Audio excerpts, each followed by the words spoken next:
Business के मामले में थोड़ा आगे लेके जाया जाए और लोग तब तक ये सारी बातों को भूल जाए। उसके बाद दोस्तों उन्होंने उस मीटिंग में बुलाया बड़े बड़े बिजनेसमैन लोगों को। उसमें सबसे पहले आते गौतम अडानी, मुकेश अंबानी और रुइया ग्रुप।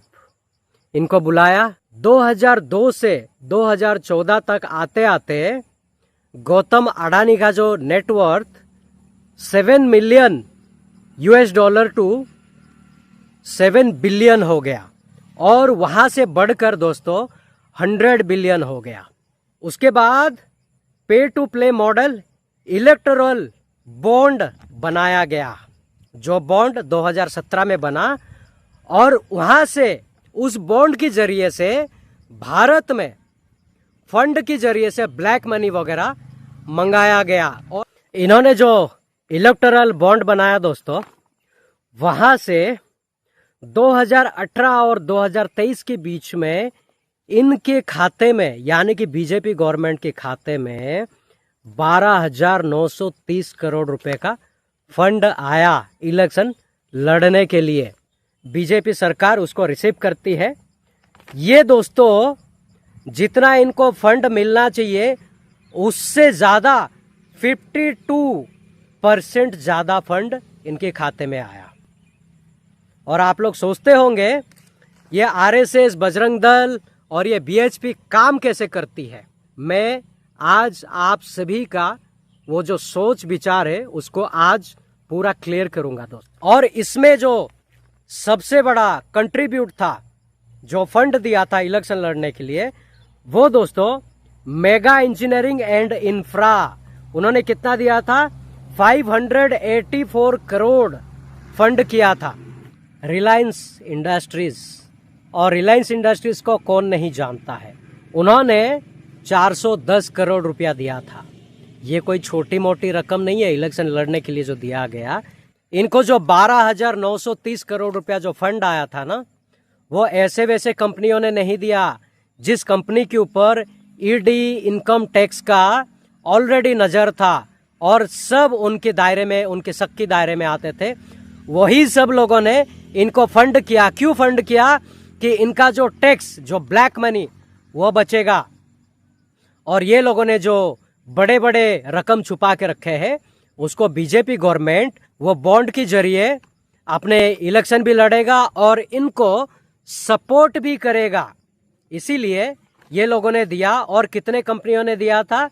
गौतम अडानी और मुकेश अंबानी को छोड़ के, रिलायंस को छोड़ के, और 42 कंपनियों ने इनके साथ कंट्रीब्यूट किया था, इनको फंड दिया था दोस्तों। और फिर एक समय ऐसा आता है जब हमारे लेजेंड रतन टाटा सर, उनको कौन नहीं जानता, वो नागपुर जाकर जो आरएसएस के मुखिया मोहन भागवत, वो कहते हैं उनका एक कैंसर का हॉस्पिटल नागपुर में है, उनको उन्होंने 100 करोड़ रुपया डोनेशन दिया, फंड दिया 100 करोड़ रुपया। दोस्तों आप लोग सोचते होंगे यही खत्म हो गया, लेकिन यही नहीं, वीडियो थोड़ा लंबा होगा तो पूरा देखना, तब आप लोगों को समझ में आएगा। आप लोग सोचते होंगे ये आरएसएस, बजरंग दल, बीएचपी सिर्फ और सिर्फ भारत में है। बिल्कुल नहीं। अमेरिका, ऑस्ट्रेलिया, ब्रिटेन, यहां पर रजिस्टर्ड कंपनी है उनका, चैरिटी के नाम पे चलाया जाता है दोस्तों वहां पे।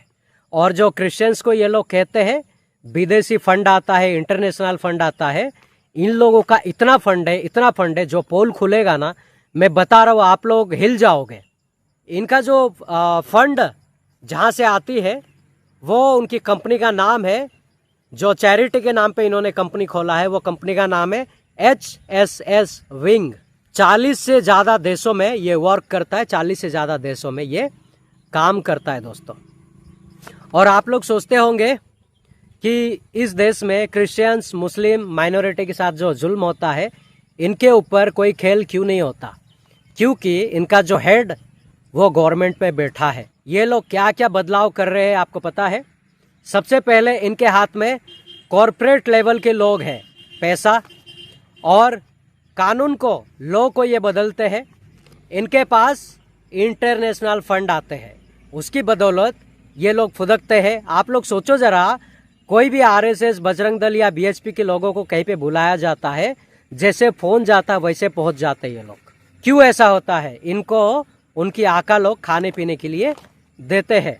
और इनका एक ऑर्गेनाइजेशन का एक स्कूल है दोस्तों, एकलव्य विद्यालय, और ये 1 लाख से ज्यादा स्कूल है।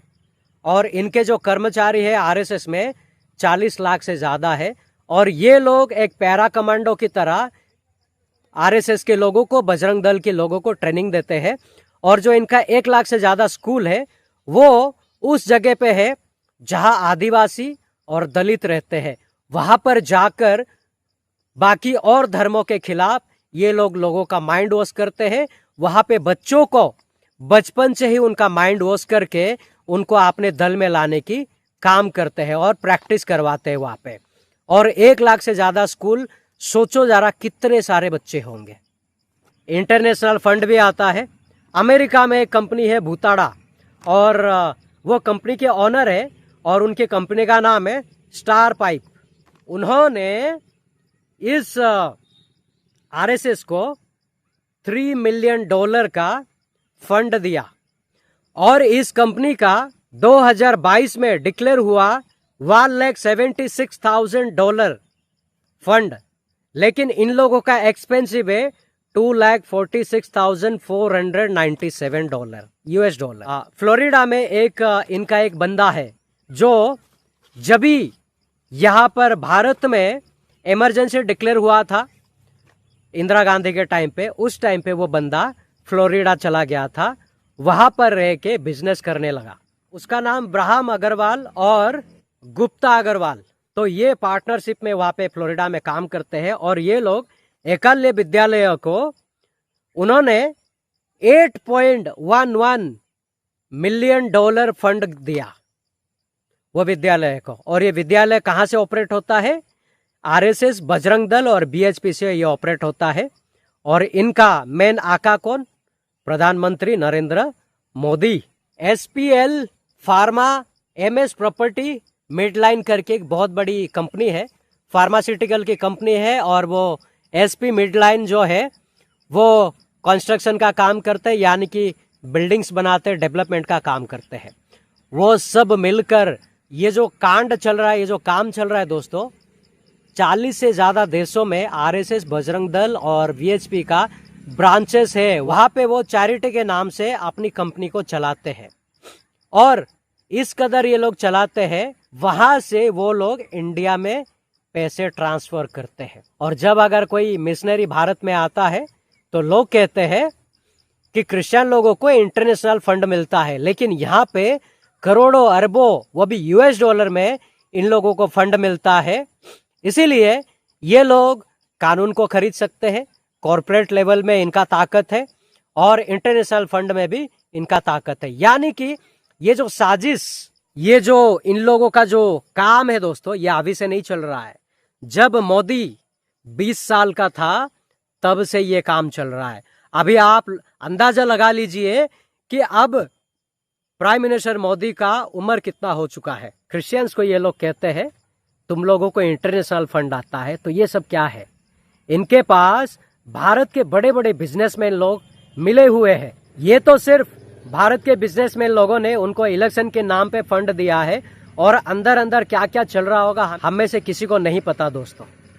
और आप सभी को पता होगा मुकेश अंबानी ने एक BMW कार, जो बुलेट प्रूफ कार है, वो मोदी को गिफ्ट किया था। शायद मेरे ख्याल से वो 12 करोड़ का गाड़ी था। तो ऐसा कोई किसी को गिफ्ट नहीं देता दोस्तों। अगर किसी को कहीं से फायदा ना हो तो कोई किसी को नहीं देता। ये जो आज मैंने आप सभी के बीच में ये खुलासा किया है, आप लोग मुझे कमेंट करके प्लीज बताना, क्या आप लोग इससे पहले ये जानते थे कि इतना बड़ा गेम खेली जा रही है, माइनॉरिटी के साथ इतना जुल्म क्यों होता है? इससे पहले आप लोगों को पता था कि ये फुदक के क्यों निकल जाते हैं? पैसा है, कॉर्पोरेट लेवल में सबको बदल सकते हैं, और 1 लाख से ज्यादा स्कूल इनके पास है जो बच्चे लोगों का माइंड को वॉश करते हैं। तो इसीलिए आज भारत देश में आरएसएस इतना मार खाने के बाद, इतने पिटने के बाद भी खड़ा है, और अपनी गलत काम करने पे बाज नहीं आते, अपने गलत कामों को अंजाम देते हैं। तो दोस्तों मैं उम्मीद करता हूँ इस वीडियो में आप लोगों को बहुत कुछ समझ में आया होगा, और मेरा रिक्वेस्ट है वीडियो को ज़्यादा से ज़्यादा शेयर करें। फिर मैं मिलूंगा एक नेक्स्ट टॉपिक के साथ, तब तक के लिए अपना ख्याल रखिएगा। Thank you so much, God bless you all.